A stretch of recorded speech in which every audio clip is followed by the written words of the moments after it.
Today, we're going to be talking about several topics, but first, let's start it in a game that I've been obsessing with lately, and that is Helldivers 2.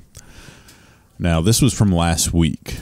This is Helldivers is now the first game ever published by PlayStation to pass 100K concurrent players on Steam. Of course, this has just been climbing and climbing since then, now reaching up to over 400K, could potentially hit 500,000. Yep, we're grinding early on Sunday, man. 500,000 players it could hit. That's assuming it can actually get its servers working. But we're getting into it. Some Helldivers news. Hey, what's up, Silver Bishop? Good to see you. So this is Helldivers is too successful for its own good. This is sort of they've been having some issues. They've been doing extremely well, but at the same time, they have been struggling powerfully as they try to get their servers to actually function properly. This is from PC Gamer by Jody McGregor. Helldivers 2 is too successful for its own good. Problems with rewards not unlocking was mitigated but not resolved. So this is one of the issues that they had to begin with, is that it is getting so busy that stuff is breaking, essentially. It doesn't get much worse for multiplayer launch. Fraser Brown wrote on the release of Helldivers 2, mentioning issues like broken matchmaking, frequent crashes, kernel-level anti-cheat system that everyone hates. The developers at Arrowhead have been working to rectify the issues. According to an update from CEO John, Pedestal, 3 hotfixes deploying during a recent period of server maintenance have dealt with at least some of the problems, but not necessarily all. And it is still happening, by the way. Fun fact. But not all. Explains our services are well as our partner services have a rate limiter that denies connections beyond a volume per minute to prevent the entire system from failing.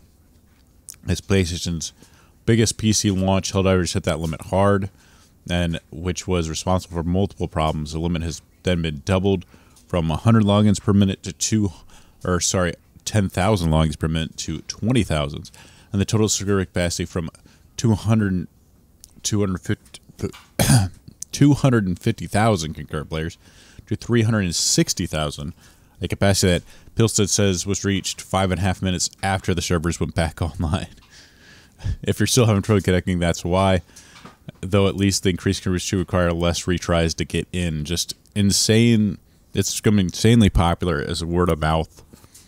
Yeah, it does have the exact opposite problem with Suicide Squad, as nobody wants to play that game. But everybody, word of mouth spreading, and then a lot of people are getting into Helldivers, trying to get their friends to play. This is definitely a game that has that's been sort of started out kind of decently. I had 100K, like you could see in this first clip, and then it's building up to 360,000. 250,000. Please once again accept our sincerest apologies as they're trying to get it done. This is another thing from IGN. Apologies for login issues. Hundreds of thousands flooding the server. This is by Wesley and Poole.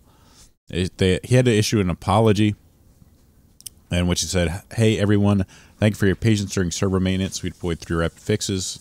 Same thing where they're checking about the rate limiter and such, but here's the thing with that they ended up doing that I thought was completely moronic, absolutely idiotic, and I don't know why Arrowhead decided to do this, but this is the message from Helldivers 2 from Deputy Game Director Sagar Baroshi about the upcoming weekend. Hey, it's a weekend. That's a lot of people going to want to play. Sagar here.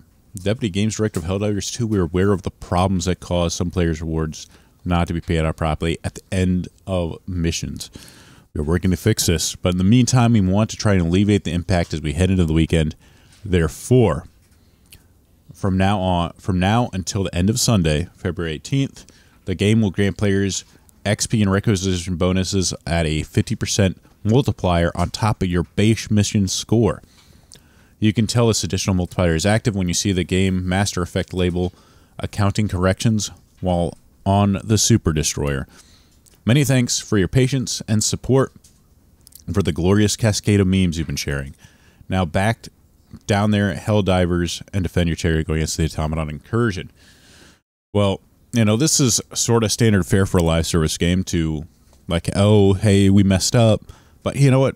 We're going to give you a bonus XP. We're going to give you some super credits. Actually, super credits probably would have been a much smarter idea, but the thing is, your servers have not worked since the release of your game. Why are you going to have an event that encourages more people to play on your servers during the weekend, the busiest time of for like any game to be played, when people are actually off work, they're going to be playing? You're encouraging them to play more, and it of course had the exact effect that anyone with that could like think 5 seconds into the future would have, which is, here's Helldivers' official Twitter. Despite our best efforts to increase server capacity to accommodate all of you who want to dive for freedom, we're experiencing capacity issues, which we are once more working without delay to improve the issues, and we hope we have a fix in place as soon as possible. This is from February 17th at, 4:30. So, yeah, everybody flooded their servers, and, yeah, it hasn't, you have to, like, wait, like, 30 minutes, try to, like, log in, log back in to get into the game. It's been awful. As far as how well it works, matchmaking isn't working. It's a fun game to play with other people. Like, if you get your friends in, you can match with friends pretty easily. And I played with my brothers on Friday night. Like, basically the XP wasn't showing up properly. You weren't able to buy anything because those systems are offline. But you could still at least play the game. So, and the game is fun. And that's the reason. Thank God, I guess, for a game maker, at the end of the day, if your game's fun, people are going to actually, forgive your, and this game is actually really fun, so people are actually going to forgive this, this level of incompetence from, their server maintenance. And I guess you could say, like, hey, people will think, like, all right, wow, they're just doing so well, like, that no one expected this. And, of course, this is something that will be resolved. It's not like, you can't make, like, a bad game good in a quick level of time, but you could, make a good game that have better server capacity is either A, people stop playing it, the sort of people that try it, just have fun with it for a few hours and drop it.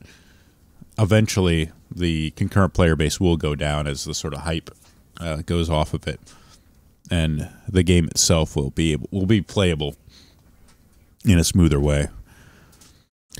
Yep, they did go the same thing when Dio Dark Age of Camelot came out. I couldn't even get a copy on the opening weekend. It was in beta for months. Silver Bishop saying live service nonsense are always single player offline games. Yeah, are always less than. Yeah, a lot of people have been like, hey, just let me play single player or something. Or like have like a peer-to-peer so you can just play with friends. It's a good problem to have, but yeah. See, even Redditors who, like, the Helldivers Reddit, which is like super, like, going really hard on a slob and Arrowhead's knob. Even this is getting upvoted. Arrowhead shouldn't be immune from criticism. First off, this is by Relax Cab 23. That's such a Reddit avatar. What is it, like a hijab or something with some gay stuff on it? All right.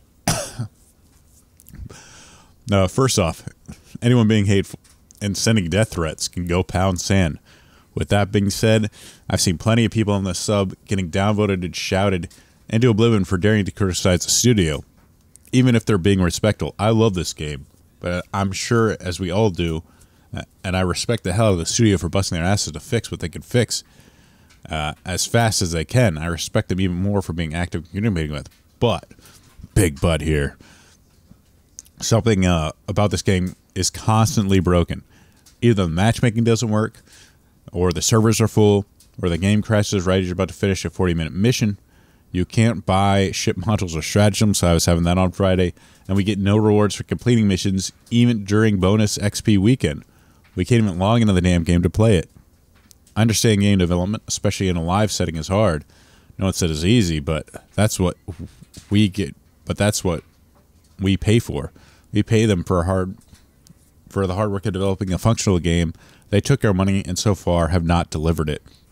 They're busting their asses trying to fix it, which again I respect, but this does not excuse the fact that we forked over our money and can't enjoy the product we paid for. All that said, the game's amazing. When it works, I will wait for it to be functional. Until then, hard work doesn't excuse them for criticism for dropping the ball this hard. Even people on Reddit are upset. And that it's true. Like, the game is a lot of fun, but the game has not worked smoothly. Like, you're just waiting. You know there's a game there that's super fun, but anytime you've tried to log on, either you got constant login issues, some part of the game isn't working, like your level isn't showing up, you can't buy any sort of upgrades.